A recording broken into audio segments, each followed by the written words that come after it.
You are tuned in to Access Kalamazoo, your top-down view on what the community has in store for you. Here's a look at what's coming up this week on Public Media Network.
If a bald guy with a face made for radio can make it on TV, so can you. Public Media Network isn't just a place, it's a living, breathing community, a vibrant network of neighbors, dreamers, and doers.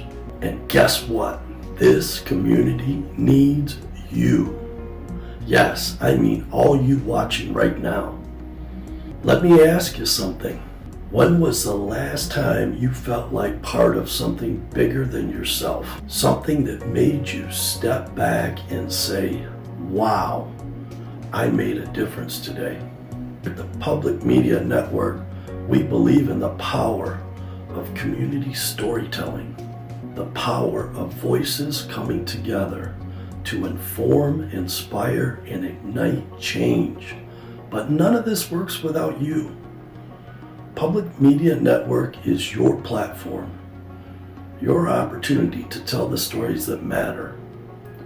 I can't wait to see your story.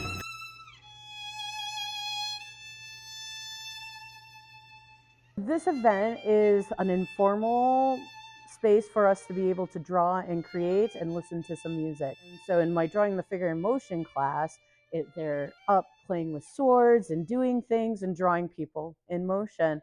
And I had a celloist come and play. And the idea was this was just a warm-up exercise. And the students really loved it. The celloists really love it. And then I thought there might be something here and that we need more things like that, a third space to create that isn't tied to a homework or a project. It has to be amazing drawings, or that the musicians have to have everything perfect and a concert piece at the ready. So on Fridays this past summer, we've had this hour session where we had a celloist, a violist, and a violinist come and play.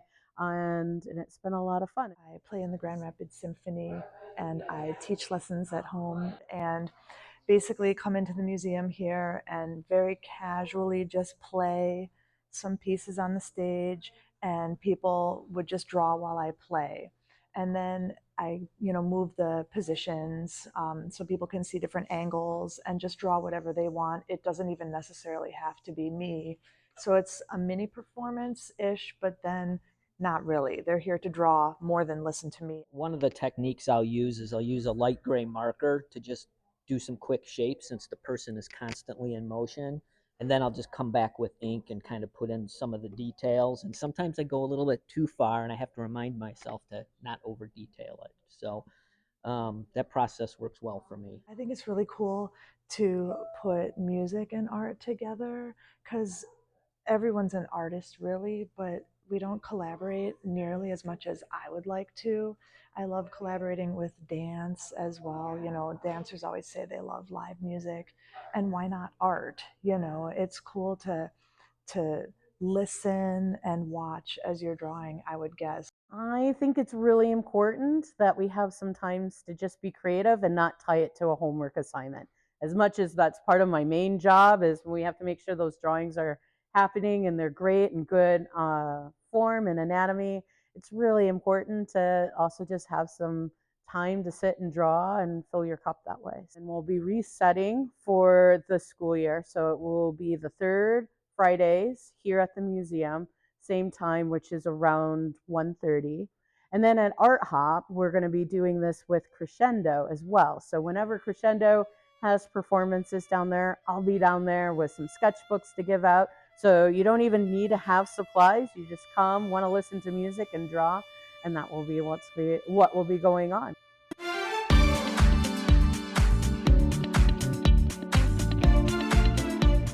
Hi, I'm Nina. We're doing an interview on Art Hub. So I would like to ask you a few questions. What first inspired you to start doing art?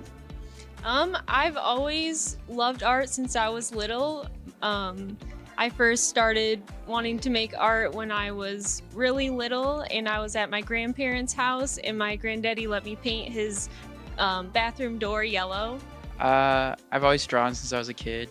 Just like I've always doodled in the margins, and I've always been like the person that was like writing all over the test because I was done. So I just kind of like making doodles. Well, I'm a photographer, and really it was a mechanism that my therapist taught me about reducing my anxiety by using my hands. And so I got into photography as a way to reduce my anxiety and just turned it into a little bit more than just an anxiety reducer. So I've had a 30-year career as a commercial photographer, and in the last couple of years I wanted to play a little bit more. I'm primarily an architectural photographer, which is very technical in a lot of ways. So this series is a way to explore the geometry and the shapes and the colors of architecture that I really enjoy, but push it into something that becomes abstract. So it's an extension of the work that I do every day. How do you want people to feel, or what expression, what do you want to get out of them when they see your art? Yeah, absolutely. I want them to feel as in love with themselves as they should be. The world sees them in a variety of different ways, and it doesn't matter. It matters how they see themselves. And so if I can take a picture of a woman and she can look at that picture and say, oh my God, that's me, mission accomplished. Recently, I've been really interested in surrealism art. I started out doing portraits, and then I developed it further into surrealism. I hope that when people see my art, they can look at it and connect with it personally. What I want from people to get out of it is just like, I don't know, joy. I want people to just like kind of resonate with the art. So how has Art Hub helped you connect with the community, or in a way inspire you for your next line of art? It's been able to give me an audience that I didn't have before. So, being here in the Arts Council Gallery especially has a lot more traffic coming through, and people are seeing the work that haven't seen it before. So it's really helped me to start to gain an audience and get my name known as a newer artist. This is actually my first art hop. And so I came out here because I just think it's a really nice opportunity that the council offers for those of us that don't have studios or don't have a studio space, that we can still come out here and have a booth and have people come by. And that's been really nice to just connect with other artists that are kind of on the same journey. I've gathered a lot of inspiration from art hops, from different people coming up to my table and then hearing what they think about it, and then also meeting other artists and really seeing what they're making and then getting inspiration from them. It's nice to be at Art Hop. I got to do one in June, and that was a really fun show, and this one's been really fun too. I always love seeing like what other people are doing, just standing right next to us, just like really pretty like flowers and stuff. It's just really nice to like see community members like my art, or like tell me what it makes them think of. It feels great. I mostly do art hops so that way I can just talk to people about my art and meet new people. I've also had a lot of really great opportunities just from meeting people at Art Hop. This is a huge step for me. I'm a relatively new fine artist, so being able to be here at Art Hop in the Arts Council Gallery is the biggest stage I've been able to be on so far. It's really been a huge thing for me as a kind of emerging fine artist.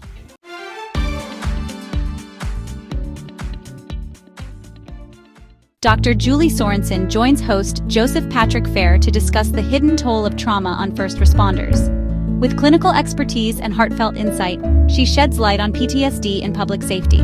They also discuss suicide prevention and the governmental systems to provide relief to the suffering. Watch this new episode on demand and on Public Media Network. And to be able to decrease those reels and decrease that anxiety and increase your mood, learn how to cope with some of the anger that you have that could be potentially coming because of trauma that you've experienced.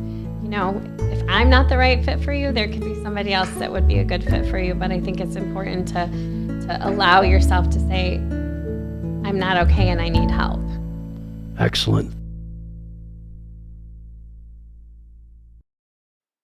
Let's check out the Kalamazoo community calendar for a look at upcoming events.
Sit down for a face-to-face conversation with Kalamazoo Vice Mayor Jean Hess for an exploration of her responsibilities, her background, and her vision for the city.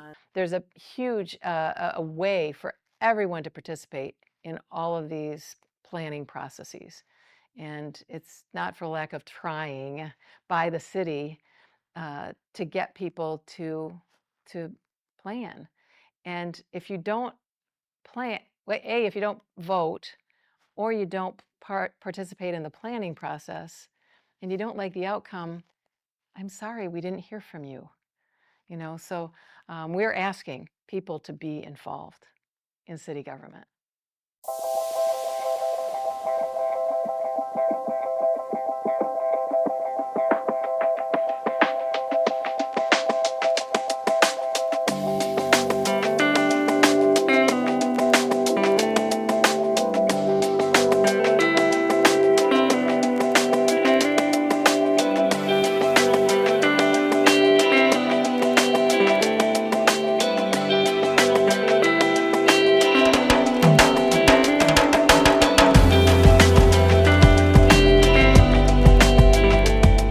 program is produced using resources of Public Media Network, Kalamazoo, Michigan. Learn more at publicmedianet.org.